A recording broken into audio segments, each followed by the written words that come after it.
تو ازواج مطہرات جیسی پاکیزہ عورتیں کیوں پردہ کرتی؟ کیا ان کی آنکھوں میں حیا نہیں تھی؟ وہ صحابہ کرام جیسے مردوں سے پردہ کرتی تھی؟ کیا صحابہ کرام کی آنکھوں میں حیا نہیں تھی؟ وہ پاکیزہ عورتیں پاکیزہ مردوں سے پردہ کرتی تھی، تو آج کے دور کے مردوں عورت تو ان جیسے پاک نہیں ہے، پھر ان پر پردہ کرنا کتنا ضروری ہوگا۔ ان آیات سے آپ کو اندازہ تو ہو ہی گیا ہوگا کہ پردہ کرنا کتنا ضروری ہے۔ شکریہ ادیبہ آپی، آپ نے مجھے اتنے اچھے سے پردے کے احکام بتائے۔ میں ان آیات پر ضرور عمل کروں گی، انشاءاللہ کبھی بھی پردہ نہیں چھوڑوں گی۔ ہمنا کی آنکھوں میں آنسو آ گئے تھے، وہ سوچتی تھی کہ پردہ کرنا کیا ضروری ہے، بلا وجہ بس حجاب پہنا پڑتا ہے۔ آج سے احساس ہو گیا تھا کہ وہ پردہ کرنا کیوں ضروری ہے۔ فیشن چاہے جتنا بھی ہو خوبصورت لگے، مگر وہ پردے اور شرم و حیا سے زیادہ خوبصورت نہیں ہوتا۔ ہمنا، آپ نے قرآن پاک کبھی پڑھا ہے؟ ادیبہ نے اس سے عام سا سوال پوچھا۔ جی بہت بار مکمل پڑھا ہے۔ ہمنا حیران تھی کہ یہ کیسا سوال ہے۔ کیا آپ نے کبھی قرآن پاک پڑھتے ہوئے سوچا ہے کہ اس میں کیا لکھا ہے؟ ہمیں عربی پڑھ کر تو کچھ سمجھ نہیں آتا، بس ایسے ہی پڑھتے رہتے ہیں۔ نہیں، میں نے کبھی نہیں سوچا کہ اس میں کیا لکھا ہے، مگر آپ مجھے میرے سارے سوالوں کے جواب قرآنی آیات سے دیتی ہیں تو مجھے دلچسپی ہوگی ہے کہ میں اس کا ترجمہ پڑھوں تاکہ مجھے پتا چلے کہ اس میں کیا لکھا ہے۔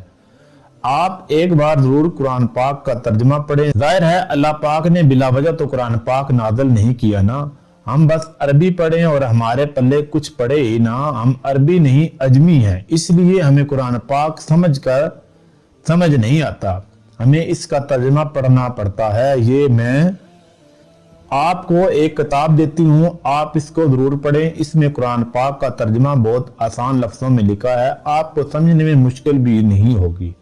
انشاءاللہ آپ کو آپ کے سارے سوالوں کے جواب بھی ضرور مل جائیں گے۔ اگر کوئی چیز سمجھ نہیں آئے تو مجھ سے پوچھ لیجئے گا۔ ادیبہ نے اسے کتاب دیکھتے ہوئے کہا۔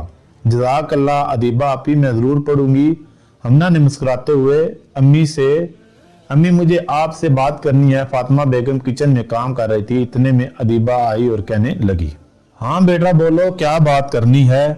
امی، میں سوچ رہی تھی کہ حیا اور رضلان کا رشتہ تو پکا ہو ہی گیا ہے تو آپ ان کا نکاح کروا دیں، مگر بیٹا حیا کے اگزامز تو ہونے دو۔ امی، میں کون سا رخصتی کروانے کا بول رہی ہوں، صرف نکاح کا ہی تو بولا ہے۔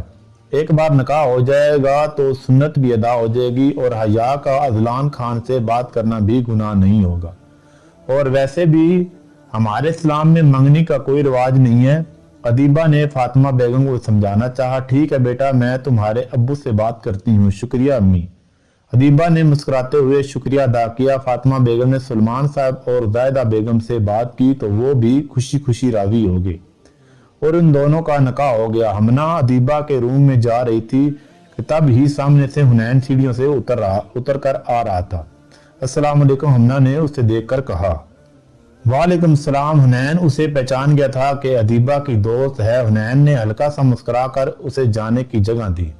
کیا مسکراتا ہے، اس کا ڈمپل، ہمنا سوچتی ہوئی آگے کی طرف بڑھ گئی۔ السلام علیکم ورحمۃ اللہ وبرکاتہ۔ اس نے ادیبہ کے کمرے میں آتے ہی سلام کیا۔ وعلیکم السلام ورحمۃ اللہ وبرکاتہ۔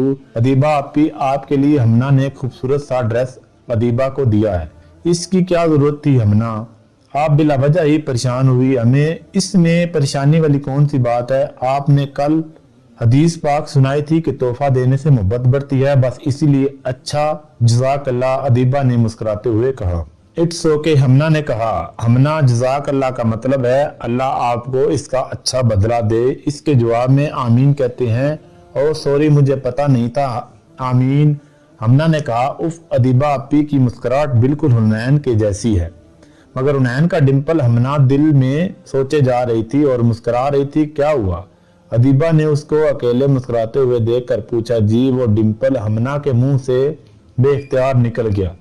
ادیبہ سمجھ نہیں پائی۔ وہ میں کہہ رہی تھی کہ آپ مسکراتے ہوئے بہت پیاری لگتی ہیں۔ ہمنا اپنے بے اختیار ہونے پر کنفیوز ہو گئی تھی۔ حنین بھی مجھے یہی کہتا ہے کہ میں مسکراتے ہوئے پیاری لگتی ہوں۔ جی، آپ سچ میں بہت پیاری لگتی ہیں، ہمنا نے مسکراتے ہوئے کہا۔ شکریہ ہمنا۔ ادیبہ آج اسے روزے کی فضیلت بتا رہی تھی، ساتھ ساتھ میں بہت سے واقعات بھی سنا رہی تھی۔ ادیبہ آپی، سچ بتاؤں اتنی اچھی باتیں سن کر میرا یہاں سے جانے کو دل نہیں کرتا، تو آپ یہیں آ جائیں مستقل، ادیبہ نے محبت سے کہا۔ ارے میں بھی تو یہی چاہتی ہوں، ہمنا نے دل میں سوچا۔ ایسا ممکن کہاں، آپ کا جب دل کرے آپ آ جایا کریں۔ شکریہ، اچھا اب میں چلتی ہوں، اللہ حافظ۔ وہ سیڑھیوں اتر رہی تھی کہ اس کی آنکھیں حنین کو ڈھونڈ رہی تھی، حالانکہ اس نے ابھی پڑھا تھا کہ غیر محرم کو پہلی نظر دیکھنا معاف ہے مگر بار بار نہیں۔ اس نے نگاہ نیچی کر لی، دل میں بار بار یہی خیال آ رہا تھا کہ اتنی محنت کے بعد بھی حنین نے ریجیکٹ کر دیا، تو یہ سوچ کر اس کی آنکھوں میں آنسو آ گئے۔ ہمنا نگاہ نیچے کیے ہوئے جا رہی تھی کہ سامنے سے حنین چوکیدار سے بات کرتا ہوا پلٹا تو ہمنا سے ٹکرا گیا۔ Oh I am sorry, so sorry. Hunain ایک دم گھبرا گیا۔ ہمنا نے نگاہیں اوپر کی اور کچھ بولے بغیر ہی آگے بڑھ گئی۔ سنیے، حنین اس کے پیچھے گیا۔ کیا ہوا، زیادہ لگ گئی کیا؟ آپ رو رہی ہیں؟ حنین نے اس کے آنسو دیکھ لیے تھے۔ جی نہیں لگی، اتنا کہہ کر وہ رکی نہیں، چلی گئی۔ ادھر حنین پریشان تھا کہ وہ کیوں رو رہی ہے۔ چلو بیٹا آج شاپنگ پر چلے، فاطمہ بیگم نے ادیبہ سے کہا جو ان کے پیر دبا رہی تھی۔ امی اس وقت بہت دھوپ ہے، شام میں چلیں گے، اس نے اجازت طلب انداز میں کہا۔ ٹھیک ہے بیٹا، پھر شام میں چلیں گے۔ ادیبہ کی عادت تھی جب فارغ ہو جاتی تو اپنی اماں کے پاس آ جاتی، کبھی ان کے پیر دباتی تو کبھی سر دبا دیتی۔ وہ فارغ وقت میں موبائل استعمال نہیں کرتی تھی بلکہ اپنی امی کی خدمت کرتی تھی، وہ رشتوں کو موبائل پر ترجیح نہیں دیتی تھی۔ ادیبہ، حیا اور فاطمہ بیگم شاپنگ کرنے آئی تھی۔ مال پہنچ کر انہوں نے ادیبہ کے لیے عبایا لیا اور اس کے منع کرنے کے باوجود کچھ جولری وغیرہ بھی لی۔ کچھ دیر شاپنگ کرنے کے بعد ادیبہ کو چکر آنے لگ گئے تو وہ سائیڈ پر بینچ پر بیٹھ گئی اور درود شریف کا ورد کرنے لگے۔ سامنے روحان اور اذلان بھی شاپنگ کر رہے تھے۔ انہوں نے حیا اور فاطمہ بیگم کو دیکھا تو سلام کرنے کے لیے آگے بڑھے۔ اچانک روحان کی نظر ادیبہ پر گئی تو اس نے مکمل نقاب کیا ہوا تھا۔ یہ ادیبہ سلمان ہے؟ اس نے خود سے سوال کیا۔ ہاں یہ یہی ہے۔ حیا کے ساتھ تھی، اس نے خود کو اس کے پاس جانے سے باز رکھنا چاہا مگر اس کی آواز سننے کی نیت سے اس کے پاس چلا گیا۔ اذلان فاطمہ بیگم اور حیا کی باتیں کر رہا تھا۔ السلام علیکم ادیبہ جی، اس نے ادیبہ کے پاس جاتے ہی سلام کیا۔ ادیبہ نے اپنے قریب انجان آواز سنی تو ڈر گئی، نظر اٹھانا بھی چاہا تو نہیں اٹھا پائی۔ اس نے دل میں سلام کا جواب دیا۔ آپ تو کافی دیندار ہیں تو اسلام کا جواب دینا ہر مسلمان پر واجب ہے، یہ بھی پتہ ہوگا۔ اسلام کا جواب غیر محرم کو تیز آواز میں دینا ضروری نہیں ہے۔ روحان کو پیچھے سے حیا کی آواز آئی تو وہ مڑ کر، حیا میں تو ویسے ہی سلام کرنے آیا تھا۔ روحان حیا کے آنے پر گھبرا گیا تھا۔ چلو روحان چلیں۔ اچھا آنٹی ہم چلتے ہیں، پھر ملاقات ہوگی۔ اذلان اسے لے کر مال سے نکل گیا۔ روحان تو کیا کر رہا تھا؟ تجھے کتنی مرتبہ کہا ہے ادیبہ سے دور رہا کر، اذلان نے غصے سے کہا۔ یار میں تو بس سلام ہی کیا تھا، اس میں اتنی بڑی بات کیا تھی؟ وہ اپنی غلطی ماننے کو تیار ہی نہیں تھا۔